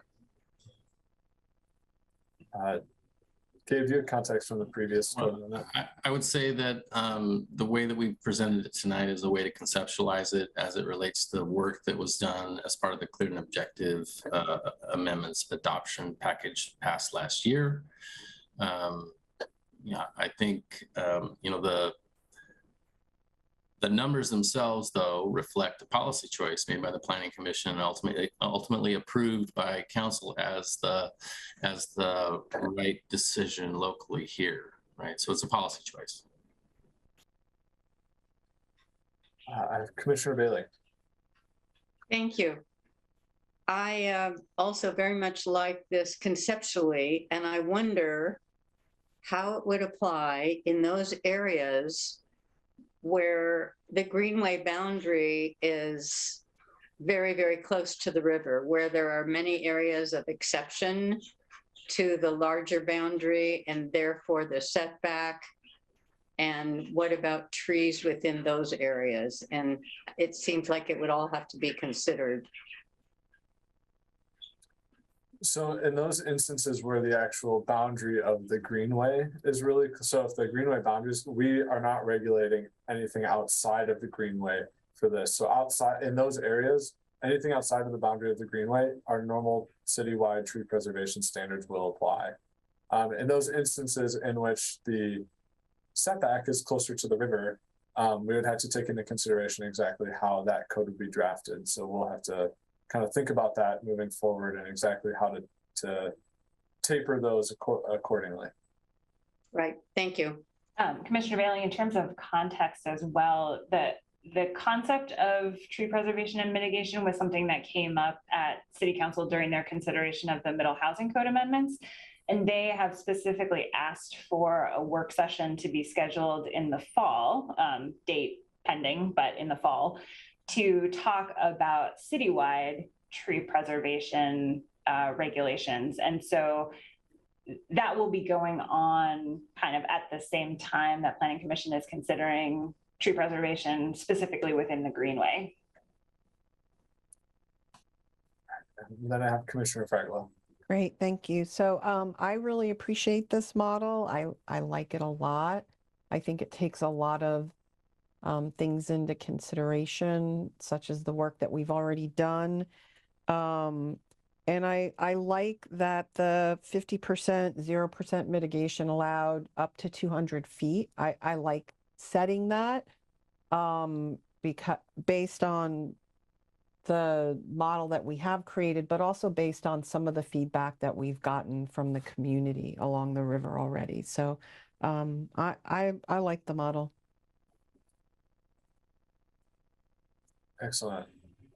So seeing no other hands and hearing general support from the commission, unless we hear otherwise, we'll go ahead and move forward with using this as a baseline to draft code and prepare that for the public hearing so that we can apply, you know, these tree preservation standards in that way. And yeah, so we'll go ahead and move forward with that. Otherwise, raise your hand now before I jump into the next topic. And I'm going to move somewhat quickly here. The next two are less meaty, so we should be able to finish on time tonight. I'm sorry, Alyssa, we might, as always, encroach upon your updates. All right.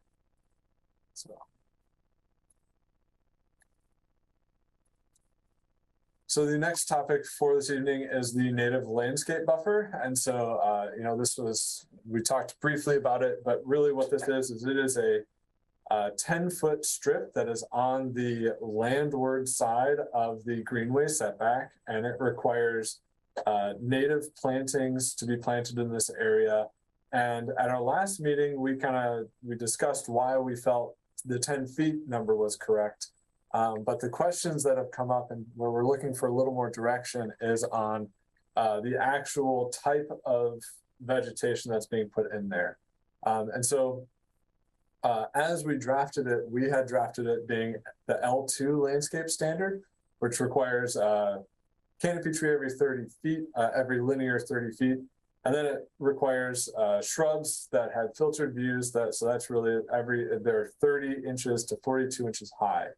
And so that allows those filtered views. You can kind of see both from the river to the house, but you can also see from the house and from the roads out to the river.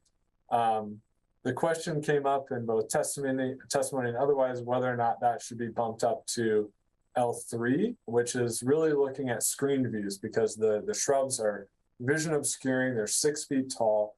And so this would really visually separate the view from both the river towards development and from development towards the river. And, one thing to consider is that Goal 15 really, it does discuss and talk about people's ability to have views of the river and really scaling that appropriately. So looking for some discussion and feedback from the commission as to whether or not we really want to be looking at the L2 standard, where it is the more filtered views, versus the L3, where it's really a high hedge that's taller than most people. And then the other point that we're looking for clarification on, the way we drafted it was that the plants that have to be put within this buffer would be native plants that come with our adopted native plants list for that we also use in the Goal 5 water resources areas. Or do we want to allow a mixture of native and non-native to provide people with flexibility? And so that's another piece that we heard in testimony, whether or not we want to offer that flexibility of having non-native plants also allowed in this buffer area, given its location. And so with that, I will turn it over to the commission for comments on those two kind of directions that we're looking at, the L2 versus L3 and the native and non-native question. Commissioner Fragala. Are you suggesting 100% native plants? Up to where? That the 10-foot buffer would need to have a ground cover of entirely native plant species as it's currently written.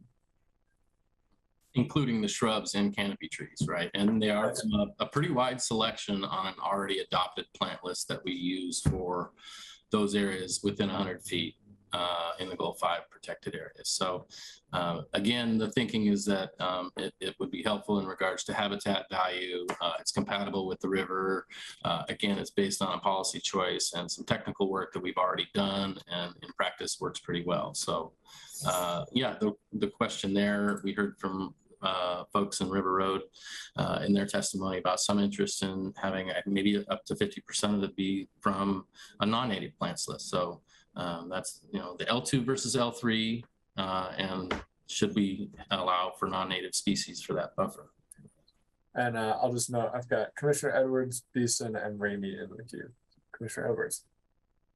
Thanks, Jeff. I'll be brief. I think that without any kind of data or information about what the impacts are of a non-native species, in a waterway area such as this, I don't know that I have thoughts. I mean, I know people probably would want to plant something different, but I just don't know if that makes sense, if there's some sort of impact that would be potentially experienced if we did that. So I guess without any of that information,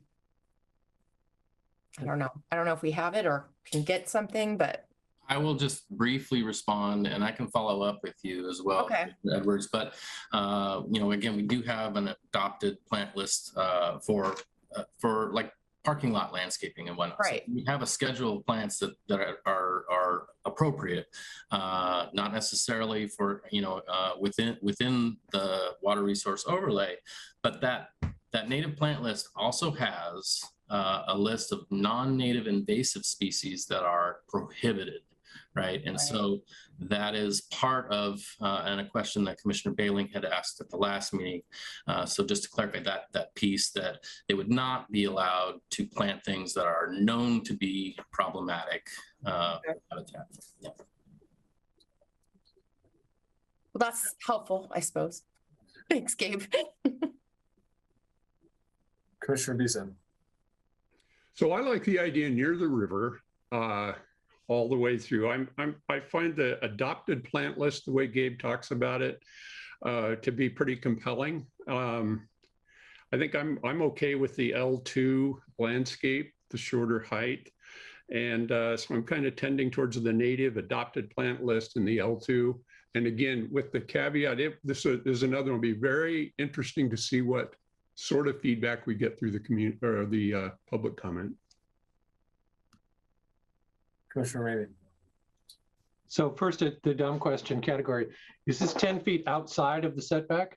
Correct. So the setback is essentially 110 feet or 135 or whatever we said. So we're adding 10 feet to the setback. So nail on the head. Yes, that's exactly right. Okay. So the second thing is, we're back to Commissioner Isaacson's terrific observations about the bike path.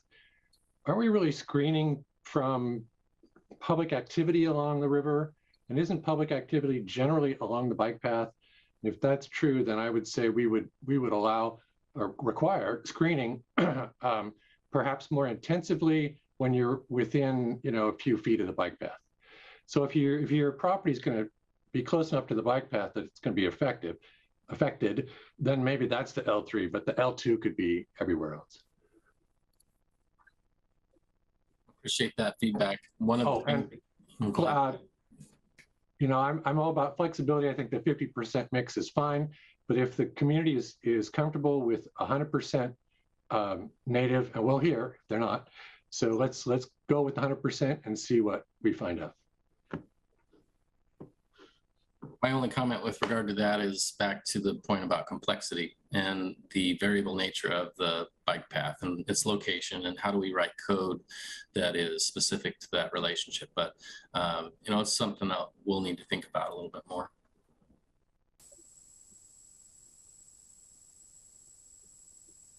Any other comments or questions, especially regarding the L2 and L3 screening question? I guess in my mind, the Greenway is also written to have access to the river. And so that makes me think we don't want it completely obstructed from view. And I think the L2 makes sense to me because having visual access to something is also important. And the L2, I think, would screen it. That's at least how I'm thinking about it now. I'm fine with the recommendation of both 100% and the L2 at this point, and then I look forward to hearing the public's feedback. Nice. And that's a great point. I moved a little quickly in our presentation, but that is the basis for staff's original recommendation of the L2 was around some of the language in goal 15 that talks about that access to the river. It goes both ways. It's not just from the river, it's also to the river. So I appreciate that. Commissioner Bailey.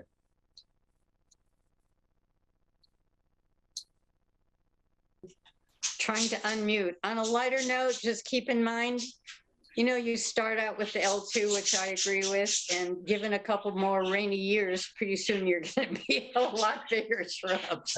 It's going to be a moot point because the shrubs will keep growing, I promise you. They won't know about their height restriction. And that is a good point that I didn't mention, is that this doesn't prohibit someone from planting more shrubs if they do see fit. So it would allow, you could screen if you wanted to. If we go with the lower screening height, does that mean that's essentially a necessity? So will there be any flexibility if people want more privacy for, a development? Yeah, you could plant more shrubs in that area, and then there's also rules that we have in the draft code as of now about fencing and what type of fencing is allowed. So there are some additional ways that you could screen your property. What we're setting is a minimum. Correct.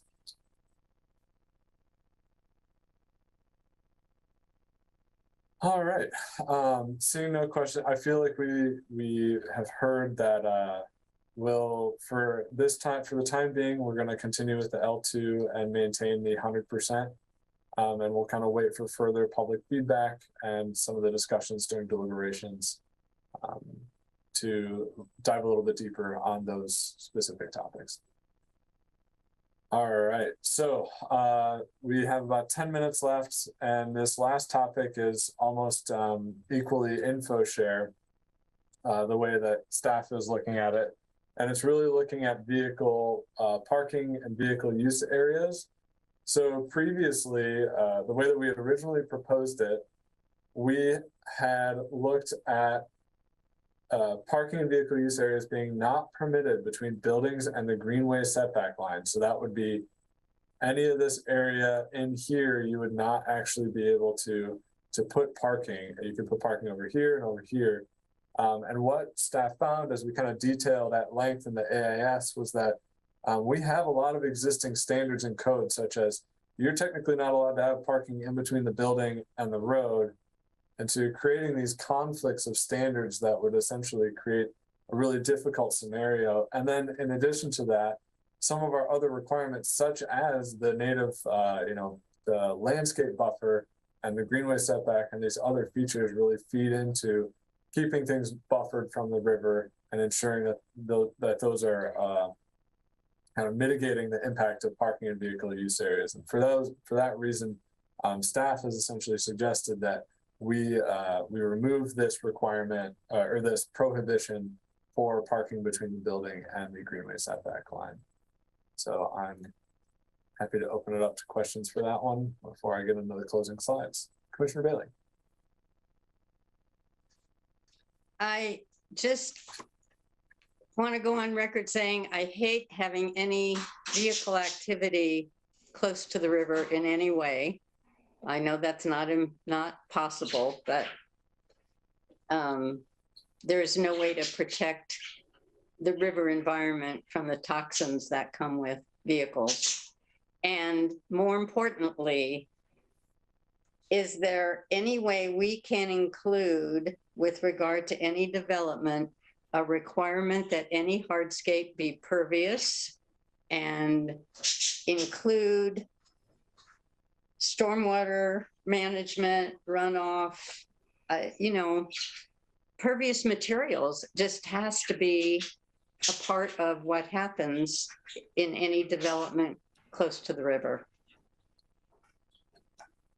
So I'll go ahead and provide a quick response to that. And just as a reminder to the public and to the commission, we do have existing stormwater treatment standards that are set citywide. And so there is a level of treatment that is required regardless of these amendments, right? And so there's that piece. And, the concern with regard to requiring pervious paving material relates back to something that Lauren and Jeff highlighted earlier in the context of the needed housing statutes. And if we require that for housing projects through this clear and objectives track, we may be creating an imbalance and potentially give rise to a challenge or something like that, where it's, hey, that's an unreasonable cost. I can't find that material, it's more expensive, et cetera. And again, shunt them into the discretionary process or find a way to avoid that. So that's part of why we have backed away from customized standard. Now, that is not to say that we can't continue that conversation, perhaps through the River Road, Santa Clara neighborhood planning effort. What would that mean in the context of needed housing statutes? But that's why our recommendation, and in terms of scope, does not include amending stormwater or paving material standards. Commissioner Eugene. I think I'm okay with you guys us removing this provision. We've talked about it a bit. There's a part of me that would really, I think it would be, if we prohibit parking between the building and the river, I'm assuming that any vehicles are going to kind of be on the non-river side of the building, which I think would be preferable. But am also understanding your argument in favor of removing it. And it's again another one. I think it would be good to go ahead and propose it that way, and then just see what kind of feedback we get. And I guess sort of hold for some future discussion on it. Absolutely. Commissioner Fragala. So am I understanding correctly that the way the remainder of the code is designed, it will encourage the parking areas to be between the buildings and the river? Or is it allowable to put the parking areas between the street and the buildings rather than between the buildings and the river? Am I making any sense? Yes, yes, absolutely. So in most cases, it's permissible to have the parking next to a building. So that would be one possibility. And then in order to put the parking in between the building and the street, you would have to get an adjustment to those standards under the current code for our multi-dwelling unit buildings. And just in terms of code administration, this reminds me of a number of conversations we've had about adjustment review and setting pretty stringent standards. And we also don't want to write the standard in such a manner that it triggers the need for additional discretionary review for every single project, or the majority of situations. This concept is also based on urban design principles. And so the other piece here that I can't speak to with precision is that the state rulemaking around climate-friendly and equitable communities has some mandates that I'm not sure. Well, we're going to have to wrestle with that. Whether or not we can even allow flexibility, we won't. We do not want to propose a standard that we would have to come back and amend based on a state mandate. So that's another component that's somewhat unknown, but we'll learn more as we proceed into that process. So I recognize some of the limitations that we're facing, but when we talk about best practices for urban design principles, I don't know how often a river goes through an urban environment where we're talking about best design practices, right? So urban best design practices, I can understand not wanting to put the parking between the building and the street, but then we have this additional factor, which is a significant water resource going through the middle of this quote unquote urban area. So it makes me wonder about, does it make sense in this circumstance to cite that as the best practice for design based on the fact that we have this significant water resource there? And then, so I understand the limitations, and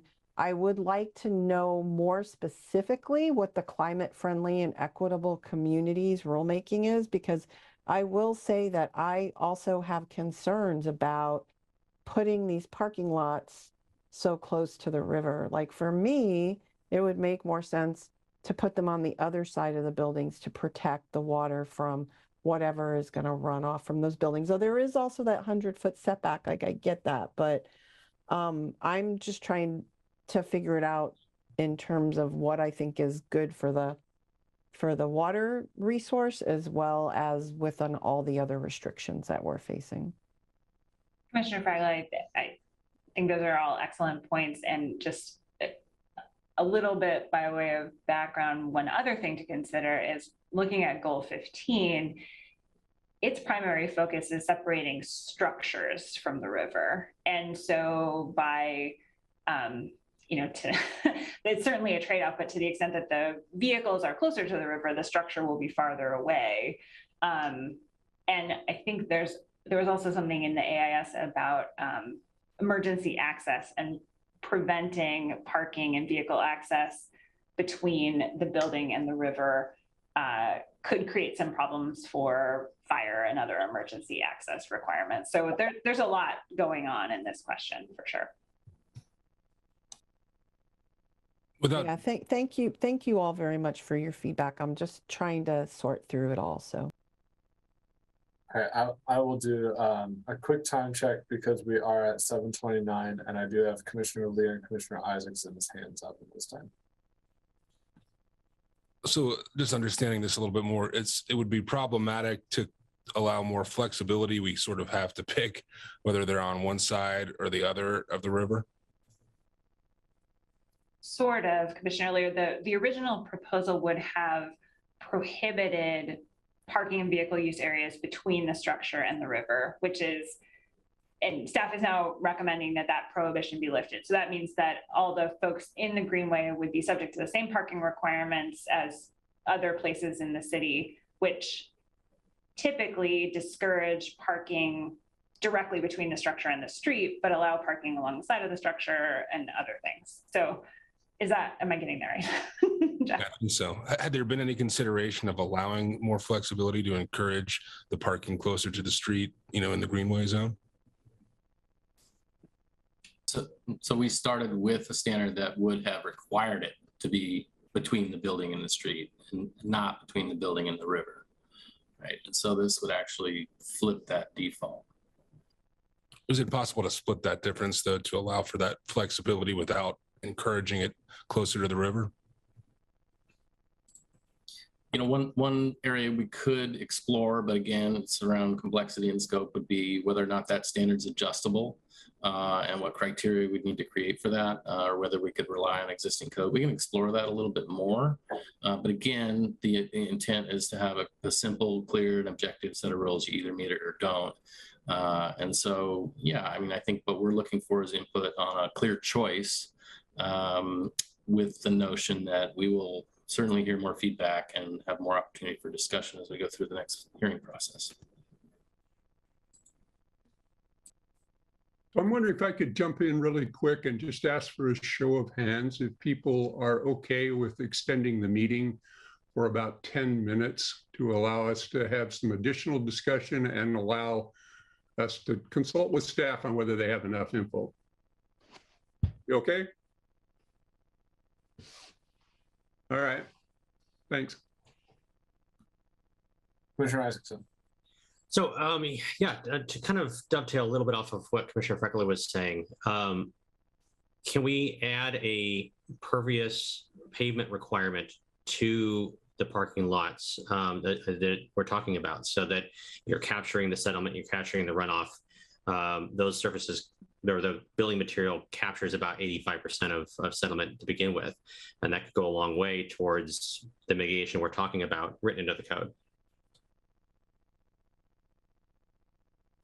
We can definitely explore that and look at what those potential options could be. And I'll say that we'll also bring a little bit detail of how the stormwater detention standards work, because those also do, you do have to filter and capture that runoff, regardless of whether it's going through a pervious system or just being transferred over to a stormwater system. We can bring a summary of how that operates so that everybody has clarity on that. Thank you. All right, and with that, I'm gonna share my screen just to briefly wrap up, and then I'll hand it back to you, Commissioner Beeson. So we have coming up next, the Planning Commission has a public hearing, another one on the updated set of code that staff will be bringing back. We're anticipating that happening in October of this year. Your extremely busy schedule pending, that might change, but that is our target for now. We're going to continue to receive testimony until the Planning Commission record closes. Then you can hold your deliberations, make a recommendation, then we'll move on to the City Council hearing and action process. And for anybody that's attending tonight, you can pause your video now when you're rewatching it to look at a lot of information is available on our Land Use Code Amendments website, and you can submit testimony to any of the 3 inboxes and it will make its way into the record for this application. And with that, I'll hand it back to you, Commissioner Beeson. Thanks. I guess I would just put maybe kind of a double-edged question out here. I guess first to the staff, do you feel like from the discussion tonight that you got input that allows you to redraft the code so we can then prepare all of the material and get it out for the public hearing, and that you've got a decent reflection of, at least from your perspective of what the commission thinks on these issues. And I guess the other side of the question is, are there, to the commissioners, do you feel like as we've talked through these things that what we've given the staff is given that it's a draft, it's going to be a draft set of code amendments, we're going to have additional discussion, but that it kind of reflects enough of our sense of it that we can go ahead and share it with the public. So I guess that's to staff and to the commission. Staff is comfortable with the amount of input and the specificity in order to go ahead and draft code. So we're good with it. Okay. And Commissioner Edwards, this again. And I feel very comfortable with staff recommendation as a starting point for a public hearing. And I think that that makes a lot of sense because I think different people feel different ways about different little things, but I think that's nuanced. And I think that just getting us through the public hearing so that we can actually deliberate on some of these things, I think would be great. Others? Other comments?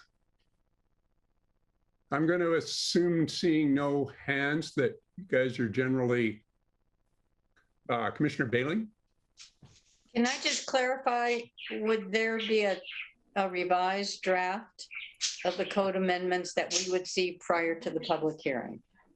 That is correct. And so in order to prepare the public notice, and we well, actually, this is a second public hearing, but our intent would be to provide notice 30 days in advance to the public with all of the materials, including the revised draft code, to the Planning Commission for review before the meeting, before the public hearing. So yes. So we'll get it 30 days in advance, and we'll be able to digest it and talk with you guys and so on. That's the plan. Okay.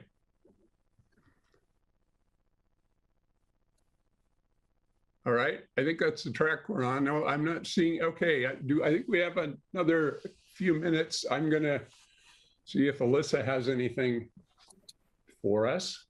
All right, well, there's a reason why I sent you an email earlier today with your upcoming schedule, because I had a feeling that you might go a little long today. The only thing I wanted to add to that is we'll let you know as soon as possible when those dates in italics get solidified. So please, please, please take the poll that Linda Baker sent to you earlier, and we'll do our work on our end to see if we can get our topics on the right dates and get that all smoothed out so you've got more certainty for what's going on this fall, at least in terms of the Planning Commission schedule. I also wanted to note that I am working with City Manager's office to be able to use the City Council work session room and the City Council chambers for hybrid meetings, probably starting sometime late fall. So I just wanted to give you a heads up on that as well, so it doesn't come as a surprise to you. It's not going to happen overnight or right away, but they're kind of getting it down with the technology and making that work. So it's going to be a lot easier for us to use their setup than it is to get the slope in shape. We may also do that as well, but City Hall is pretty well set up for that. And then we will be sending you out a poll for a retreat for this fall as well. And then Commissioners Bailing and Lear, I'll be reaching out to you about the lands acknowledgement workshop as well. So hang tight, that's coming. And it looks like Commissioner Fragala has a question. Commissioner Fragala. Yeah, I'd just like a point of personal privilege, if that's acceptable to the chair.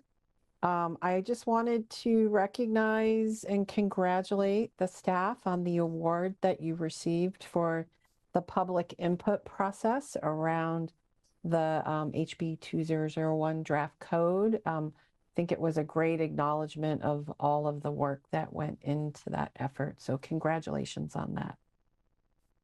Thank you. And I will say that the Planning Commission obviously played a huge part in that, as being our Citizen Involvement Committee, reviewing the public involvement plan, and then, all of your review along the way and encouragement of how we engaged our community. So thank you all for your part in that award as well. Commissioner Ramey. So just two things. First of all, can we get a follow-up on the public comment this evening about the possibility of what's going on with being able to sell the what we're calling them, the children's lots, the quarter lots. I'm just curious, because that's actually kind of an interesting idea, but some sort of evaluation of where we are on that. And then secondarily, thank you all for your patience and support, and particularly the staff for getting our land use acknowledgement up and running. And it's a good day to be able to finally do that. And I'm glad we have done it. So thanks again to everybody who worked on that.